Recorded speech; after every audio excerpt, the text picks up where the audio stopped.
ఆకలవుతుంది జయ, ఆకలవుతుంది, ఆకలవుతుంది జయ.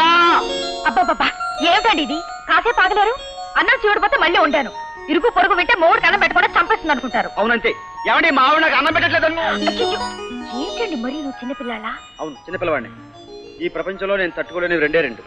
ఒకటి ఆకలి, రెండు నీ ఎడబాటు. తినండి తినండి.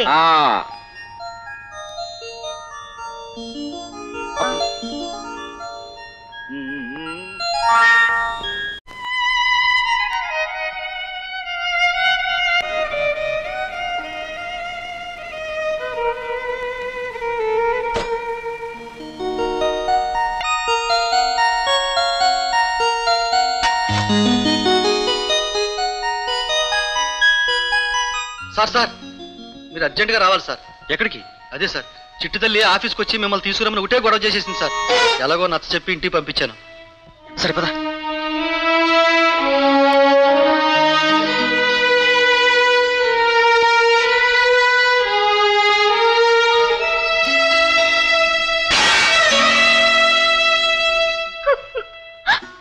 చిట్టు తల్లి ఏమైంది? ఏమైందా రండి చెప్తాను. నన్ను ఇంట్లో పడేగానే సరిపోయిందా? మీ గొడవ మీదే. నా గురించి ఎవరు పట్టించుకుంటారు? అమ్మా సీతామహాలక్ష్మి దయచేయండి. ఏమిటండి అలా చూస్తున్నారు? మా ఆఫీసర్ గారు ఉన్నట్టు చెప్తారు. అబ్బా ఎన్ని ప్రశ్నలు వేసి చంపేసిందో బాబు. ఏమండి మా ఆయన పేరు అప్పారావే కదండి? అవును. ఈ విషయం ఆవిడ గారికి చెప్పండి. మరండి మెళ్ళో తాళ్ళు ఎందుకు కట్టలేదని అడిగిందండి. రోజు రాత్రి రంపాలు పెట్టేస్తుంది. నేను భరించలేను బాబు. ఏమండి నాకు బాబు పుడితే ఆ బాబుకి నాన్న అప్పారావే కదండి? అవునమ్మా. ఏమ్మా ఇప్పుడు నీ అనుమానం తీరిందా? ఆఫీసర్ గారు అప్పారావు తీసుకొస్తారు. అప్పారావు వస్తే గొడవ వద్ది అంతే. చూడమ్మా, జీవితం మీద రాళ్ళు వేయటం సులువు, కానీ జీవితాన్ని నిలబెట్టడం కష్టం. చేతనైతే సహాయం చేయండి, లేదా ఆవిడ మానాన్ని ఆవిడ వదిలేయండి ప్లీజ్. ఏట్రా 2 రూపాయలు ఇస్తే అలా చూస్తావేట్రా? చాలు చాలే, సామాన్లు అవలేటు. ఏంటమ్మా ఇలా చెప్పా చేయకుండా వచ్చేసారు? అదేటే ఎందుకు వచ్చారా? వెనకెళ్ళిపోమన్నట్టుంది నీ పలకరింపు. మేము రావడం ఇట్టలేదా? అదే లేదు, చెప్తే నేనే స్టేషన్కి వచ్చేదాన్ని కదా. రండి. నన్ను ఏంటమ్మా చిక్కిపోయావు? ఏం లేదు, నువ్వు లోపల నువ్వు నడే. అద్దె బాగా ఎక్కువే గాని ఇల్లు దర్జాగా ఉంది. సామాన్లతో కూడా ఇచ్చేశారు. గోరింకేదే? గోరింకా మేకేస్తుంది, ఎగిరిపోయిందమ్మా. రండి లోపలికి రండి.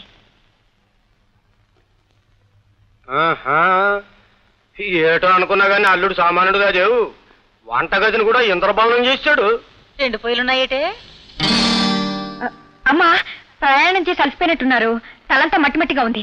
వెళ్ళి తలంటి పోసుకో. స్నానాలు కదా ఎక్కడ? ఇదిగో ఇటుంది.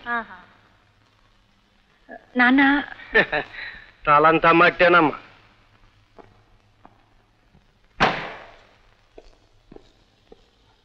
ఏమండి ఏమిటండి అలా నిలబడిపోయారు? బాగా అలసిపోయినట్టున్నారు. రండి. అబ్బా ఏం ఆఫీసో ఏమిటో బాబు, రాత్రి బాడు కష్టపెట్టేస్తున్నారు. ఏంటండి అలా చూస్తున్నారు? అబ్బా కూర్చోండి. పొద్దున్నే అమ్మా నాన్న రాగానే మిమ్మల్ని అడిగారు. నాకు ఇప్పుడు అర్థమైంది. ఏమయ్యా అల్లుడు? కూర్చో కూర్చో కూర్చో. బాగున్నావా? ఎప్పుడు వచ్చారు? పొద్దున వచ్చా. ఏం బాబు బాగున్నావా? బాగున్నానండి. మీ ఆరోగ్యం ఎలా ఉంది? బానే ఉన్నాను. ఏమిటో మీరిద్దరూ రావటం, జయమోహన్లో కొత్త ఆనందం కనపడడం, ఇదంతా చూస్తుంటే ఎడారిలో ఐస్ వాటర్ తాగినట్లుగా ఉంది. అయ్యో మర్చిపోయాను, కాఫీ తెస్తాను.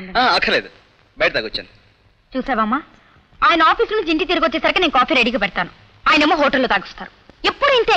నేను ఇచ్చిందేవి తాగరు, నేను పెట్టిందేవి తినరు. అసలు ఇంట్లో సరిగ్గా భోజనం కూడా చేయట్లేదు. నువ్వే చెప్పు. ఏటి బాబు, ఇలా చేస్తే నీ ఆరోగ్యం పాడైపోదు. నవ్వుతావేంటి? నవ్వుతావేటయా? పిల్ల కంగారు పడిపోతుంటే ఆ గొడవ పట్టించుకోకుండా నా మాటిని, నువ్వు దాని మాటిను. మావయ్య గారు, మీరు అత్తయ్య గారు ఇలాగే కొంతకాలం మా ఇంట్లో ఉంటే ఈ ఆనందం ఇలాగే ఉంటుంది.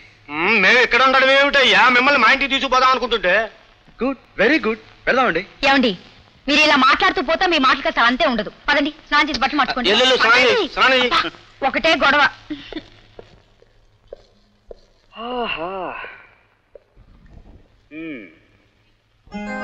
జయ, కాస్త బూట్లు తీ. జయ, బూట్లు తీ.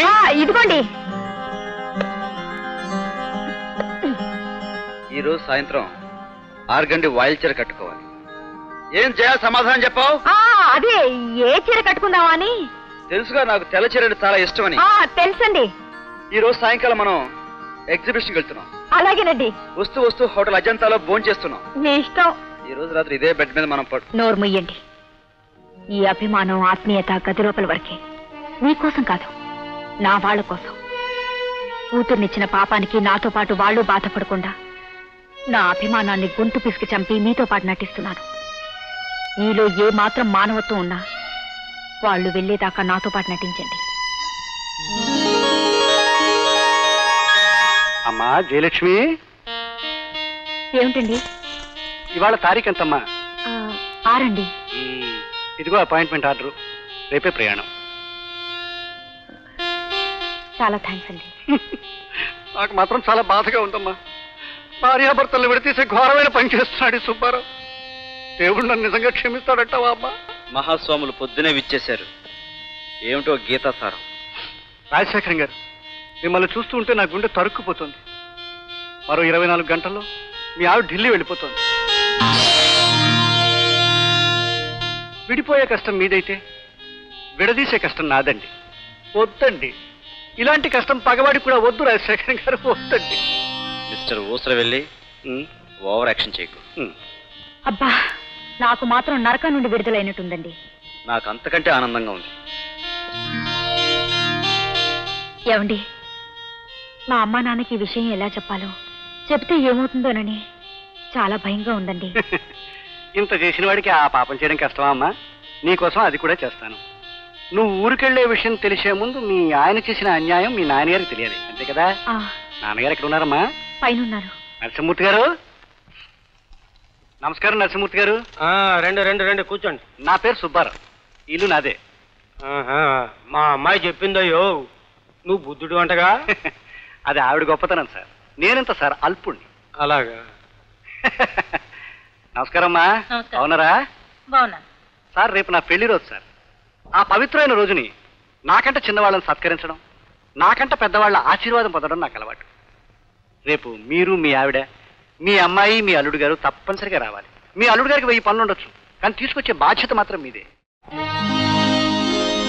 ఉరకలు వేసే ఆ సాగరం, దాని ఒడిలో చేరిపోవాలనే ఈ నదీ ప్రవాహం, ఈ పవిత్ర సాగర సంగమం మా దంపతులకు ఆదర్శం.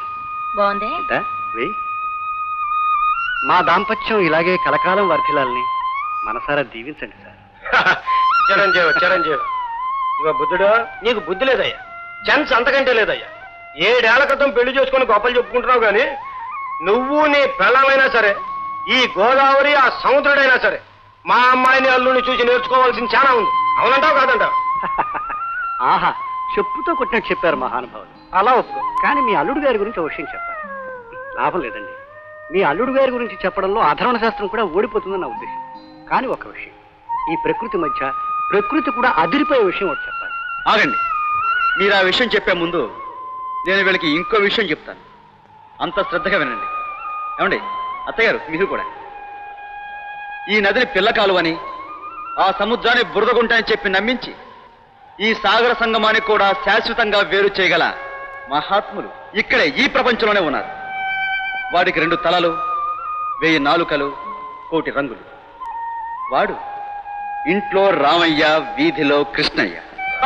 ఊరు నాయను, చాలా గమ్మత్తుగా ఉంది. ఆడి పేరు ఏంటంటేనే ఏదో ఎసే ఉన్న మడిసిలాగే ఉన్నాడు. ఆడి ఆడుంటాడు, చెప్పు కాస్త చెప్పు తీసి కొట్టాలా? ఏమంటారు? ఇంతమంది ముందు ఆ విషయం చెప్పే తీరాలి. చెప్తాను. చాలా మంది తీసుకునే అర్థం లేని నిర్ణయాలు ఈ అనంత విశ్వంలో కలిసిపోవాలంటే నేను ఆ విషయం చెప్పే తీరుతాను. మిస్టర్ సీతాదేవి గారు, ముఖ్యంగా మీరు వినాలి. అతను మరెక్కడో లేడు, ఇక్కడే ఈ లాంచ్లో మన మధ్య ఉన్నాడు. ఎవరు బాబు అతను?